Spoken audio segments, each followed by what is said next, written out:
Stiglo je leto, a deca se raduju odlaskom na more sa svojim vaspitačicama.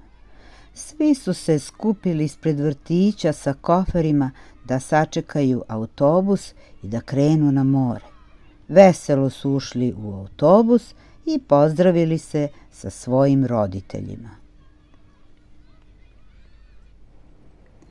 Autobus je krenuo, deca su mahala roditeljima iz autobusa, srećni što će sa svojim drugarima uživati na moru.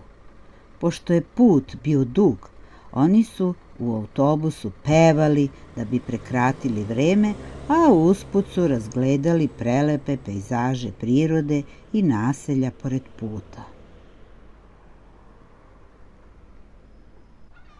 Kad su stigli na obalu mora, izašli su iz autobusa i ugledali lepotu plavetnila koje je sunce obasjavalo. Stajali su na morskoj obali i osluškivali talase mora koji su zapljuskivali obalu. Iznad vode su leteli galebovi koji su se poigravali iznad površine vode. Zatim su otišli u hotel da se odmore od puta, a onda su došli na plažu.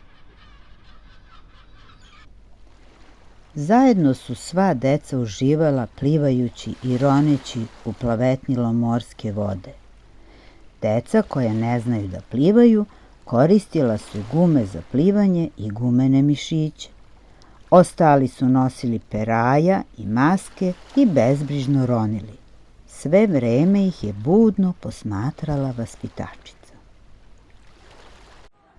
Nekoliko dečaka je uskočilo u vodu sa gumenom loptom i veselo su se dobacivali između sebe.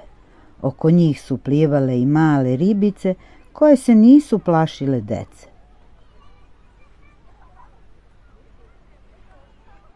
Jedna grupa dece je izabrala igre sa loptom na pesku.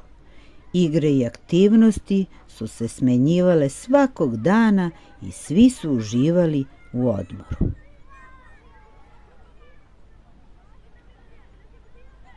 Kada bi se umorili od plivanja i ostalih igara, legli bi na ležaljke koje su bile na plaži, a neka deca bi nastavila da se igraju, praveći zamkove i razne figure od peska.